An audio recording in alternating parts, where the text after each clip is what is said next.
천국 백성 사고방식 3월 25일 목요일 여러분의 성경 가이드 문찬호 목사입니다. 예수님을 믿던 그렇지 않던 그 누구도 부인할 수 없는 역사적 사실이 있습니다. 첫 번째는 로마 총독 빌라도에게 재판을 받아 예수님이 우리를 위해 십자가에서 돌아가셨다는 것이고, 두 번째는 예수님이 말씀을 선포하실 때 특히 하나님의 나라 천국만큼은 비유를 많이 사용하셨다는 것입니다. 예수님의 가르치는 사역에서 3분의 1은 다 비유로 말씀하신 것으로 볼 때 예수님은 비유로 가르치는 것을 좋아하셨고 즐기셨습니다. 마태복음에는 총 22개의 비유가 나오는데 그 중에 7개의 본문이 천국이 어떤 곳인지 어떻게 들어가는지 알려주는 천국 비유입니다. 사실 현 시대의 수많은 이단들 때문에 비유가 부정적인 해석 방법이 되어버렸습니다. 우리가 잘 아는 신천지의 성경 공부방은 이만희의 그림 비유방이라 할 정도로 비유를 도식화된 그림으로 많이 설명한다고 합니다. 하지만 비유는 성경을 이해하는데 선택이 아닌 필수입니다. 예수님의 비유의 핵심은 이것인데요. 하나님의 자녀는 이 땅을 살아가지만 하나님의 나라를 소망하고 이곳에서 천국을 경험해야 한다는 것입니다. 장소적 개념이 부각되는 것 같지만 천국은 하나님이 주인 되시고 하나님이 통치하는 현재적 나라입니다. 그곳이 내가 살아가는 삶이고 현재의 장소인 것이죠. 저와 여러분이 정말 하나님을 주인으로 모시고 있는가? 그분의 통치, 그분의 말씀에 순복하고 살아가는가? 아니면 내 마음대로, 내 의지대로 나만의 법을 나의 의로 세우다 도저히 안 될 때 요술램프처럼 하나님을 찾고 있는가? 우리의 모습은 어떤 모습인가요? 자, 그렇다면 오늘 본문 13장에 말하는 천국, 하늘나라는 어떤 곳일까요? 첫째는 영향력이 갈수록 확대되는 나라입니다. 천국은 마치 밭에 심겨진 겨자씨가 자라 나무가 되는 것과 같습니다. 모든 씨보다 더 작은 겨자씨가 자란 후에는 그 가지에 새들이 깃드는 것이죠. 또한 천국은 밀가루 반죽에 들어가는 이스트, 누룩과 같습니다.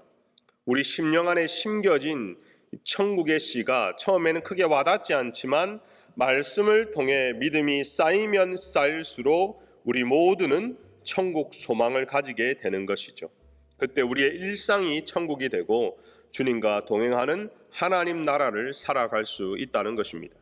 두 번째는 예수님을 통해 모든 것이 나타나는 증인의 삶입니다. 선지자들의 예언대로 예수님을 통해 감추인 것들이 드러나고 있습니다.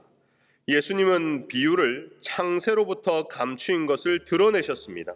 그 결론이 하나님 나라입니다. 우리를 통해 이 땅에 하나님의 나라가 나타나야 한다는 것이죠.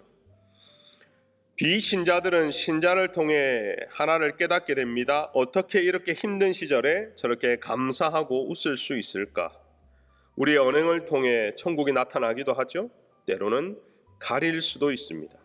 그렇기 때문에 우리는 날마다 소망하는 것이 하나님 나를 통해 우리를 통해 우리 성도들을 통해 하나님의 나라를 드러내는 삶을 살게 하여 주옵소서. 그리고 우리가 그 뜻대로 살아간다면 우리는 이 땅을 예수님의 증인되는 삶을 살아가는 것입니다. 마지막으로 세 번째는 의인들만 참여할 수 있는 곳이 천국입니다. 이 땅은 악인과 의인이 섞여 살아갑니다.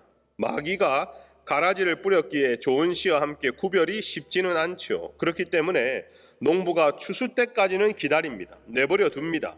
그러다가 마지막 때가 올 때는 가라지를 솎아내어 모든 것을 태워버리는 시기가 있다는 것이 오늘 비유의 결론입니다. 13장의 결론을 한 문장으로 말씀드리면 천국은 계속 자라나며 감추인 것이 드러나며 마지막에는 가라지와 알곡이 구분된다는 것입니다. 지금 현재를 세상 속의 무리가 아닌 예수님의 제자로 이 땅에서 하나님의 나라를 누리시기를 바랍니다. 오늘 본문을 깊이 묵상하면서 궁금증이 하나 들었습니다. 왜 늘 율법을 잘 지키고 말씀을 사랑한다고 하고 말씀을 가까이 하던 바리새인과 서기관들이 오히려 더 예수님께 강팍해졌을까? 또한 헤롯처럼 모든 것을 다 가진 사람들이 복음을 더 알지 못하고 핍박하는 사람이 되었을까? 이민 생활을 하면 할수록 이민자들이 더 끈질겨지고 강해짐을 느낍니다. 어르신들을 만나보면 각자가 경험한 힘든 경험들, 불이익들, 어려움을 어떻게 이겨냈는지 듣게 되는데요.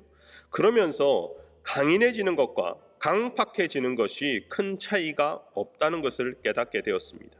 수많은 역경을 이겨내려면 스스로 강해지지 않으면 길이 없습니다. 그런데 반대로 그렇게 반복적으로 살다 보면 내 마음이 강팍해져서 내 힘, 내 의지, 내 자랑이 우선되고 하나님의 은혜는 멀어지는 것이죠. 스스로 더 똑똑하게 보이려고 노력하고 스스로 더 지혜롭게, 스스로 더 강해 보이려고 노력합니다. 하지만 그렇게 하면 할수록 하나님을 내 중심에서 밀어낸 것이고 세상 앞에 자신을 드러내는 교만한 삶이 되어버린 것입니다. 그렇기 때문에 이민사회에서 우리가 살아가는 방식은 항상 하나님이 베풀어 주시는 은혜를 기억하고 사는 것이 중요합니다. 그럴 때에 하나님의 나라를 경험하는 것이죠. 14장은 헤롯이 세례 요한을 옥에 가두는 장면으로 시작합니다. 그리고 사형을 선도하죠. 헤롯은 배다른 동생 빌립의 아내 헤로디아를 자기 아내로 삼았습니다. 이것을 세례 요한이 옳지 않다고 지적한 죄로 감옥에 갇힌 것이죠. 그런데 그것에 대한 반응이 살인입니다. 자기 안의 죄의식이 교만과 허영으로 어리석은 결정을 하게 만든 것이죠. 우리가 여기서 깨닫게 되는 것은 우리 또한 우리의 연약함, 때로 우리의 죄악이 말씀을 통해서 누군가를 통해 깨닫게 될 때, 좀 노골적으로 말하면 지적당할 때 우리는 어떻게 반응하는지 스스로 되돌아볼 필요가 있습니다. 일반적으로 이런 문제 앞에서 그 문제를 지적한 사람이 미워지겠죠. 때로는 스스로 아니라고 합리화할 수도 있습니다. 반대로 너는 얼마나 잘나서 그런 말을 하냐고 싸울 수도 있습니다. 하지만 여기에 숨어 있는 죄가 있습니다. 바로 사람들의 이목과 평가입니다. 다른 사람들이 나를 어떻게 생각할까? 그러다 보니 하나님이 나를 어떻게 보실까 하는 가장 의로운 생각을 하지 못하게 되는 것이죠. 사랑하는 빈내리 성도 여러분, 우리의 의의 기준은 오직 예수 그리스도의 십자가의 사랑입니다. 우리의 의의 기준은 무조건적인 하나님의 은혜입니다. 이것 외에 스스로 의롭다고 여기고 자랑하고 싶고 평가받고 싶고 교만하기 시작하면 그곳에는 하나님의 은혜가 사라지는 것입니다. 15장은 예수님의 제자들이 장로들의 전통을 어기는 문제로 바리새인들과 논쟁하는 장면입니다. 사실 장로들의 전통이라고 해봐야 대단한 것처럼 보이지만 손 씻고 밥 먹으면 되는 아주 간단한 것입니다. 하지만 이런 사소한 것을 꼬투리 잡고 마치 큰 문제가 일어난 것처럼 확대하고 문제를 만들어 예수님을 곤란하게 하는 것이 그들의 목적이죠. 이때 예수님의 반응은 15장 3절에 보면 대답하여 이르시되 너희는 어찌하여 너희의 전통으로 하나님의 계명을 범하느냐. 너희의 전통으로 하나님의 계명을 범하느냐. 사랑하는 여러분, 여러분은 여러분만의 전통이 있는지요? 이런 전통은 일반적으로 아주 엄격합니다. 다르게 질문하면 우리는 남들을 대할 때 자신보다 더 엄격하게 대하는 기준이 있느냐 이 말입니다. 그것이 오늘 본문의 의미인 전통입니다.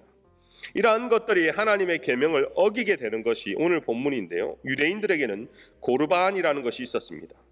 제산 중 일부를 고르반이라고 하면 하나님께 드려야 할 예물로 간주되었기에 부모를 섬기는데 어느 정도 부담을 덜 수 있었습니다. 이 같은 고르반 전통을 부모를 공경하라는 하나님의 계명을 합리적으로 무시해도 되는, 악용해도 되는 악법인 것이죠. 그렇기에 예수님은 본질을 되돌아볼 수 있는 질문을 던진 것입니다. 너희의 전통으로 하나님의 계명을 범하고 있느냐? 우리도 우리만의 전통 신앙을 가지고 있습니다. 우리 교회도 전통 교회입니다. 전통을 가지고 있다는 것은 신앙의 유산과 같은 보물을 가진 것입니다. 반면에 이것이 율법이 되면 반면에 이것이 인습이 되면 우리는 보물인 줄 알았지만 썩은 구습이 되는 것입니다. 오늘 본문의 장로들의 유전이 바로 그런 것입니다. 전통과 인습을 되돌아볼 필요가 있다는 것이죠. 나의 신앙을 되돌아봤을 때, 우리 교회의 전통을 되돌아봤을 때 과연 하나님께서 우리에게 말씀하신 본질, 복음, 이것을 벗어나는 것들이 있다면 스스로 필터링할 필요가 있습니다. 그리고 신앙의 본질, 신앙의 유산을 잘 확인하고 다음 세대에게 물려주는 빈내리 교회가 되었으면 좋겠습니다. 마지막 16장은 우리가 너무나 잘 아는 베드로의 신앙 고백문입니다. 주는 그리스도시요 살아계신 하나님의 아들이시나이다. 이 대답은 우리에게도 주님이 질문하실 겁니다. 너희는 나를 누구랴 하느냐? 각자가 경험한 예수 그리스도, 그 신앙 고백이 오늘 말씀을 읽으면서 회복되시기를 바랍니다. 기도하겠습니다. 늘 은혜 주시는 하나님 감사합니다. 오늘도 말씀을 통해서 하나님의 나라를 경험합니다. 먼 미래의 천국뿐만 아니라 지금 현재 나를 다스리고 나를 통치하시는 하나님 아버지를 경험하게 하여 주시옵소서. 예수님을 만난 증인의 삶을 통해 제자의 삶을 살게 하시고 부족한 나를 통해 복음의 역사가 일어나고 우리의 가정과 우리의 사회와 이민교회와 또 달라스의 선한 영향력을 펼치는 한 사람 한 사람이 되게 하여 주시옵소서. 이번 주에 함께 가요 엇뱅고 공동회를 잘 마치게 하시니 감사합니다. 하나님의 계획하신 곳을 온 성도가 기도로 준비하여 믿음으로 바라보게 하여 주옵소서. 이번 일 때문에 우리 성도가 더 하나 되게 하시고 지혜를 모으게 하시고 하나님이 묶어주신 세겹줄의 능력을 경험하게 하여 주시옵소서. 현재에 안주하지 않고 더 나은 미래를 바라보고 달라스를 섬기는 빈내리 교회가 되게 하여 주시옵소서. 무엇보다 어린아이로부터 노년에 이르기까지 모두가 하나님을 사랑하며 기쁨으로 섬기며 복음의 사역을 잘 감당할 수 있도록 주께서 능력을 더딥혀 주시옵소서. 감사하며 예수님의 이름으로 기도하옵나이다. 아멘.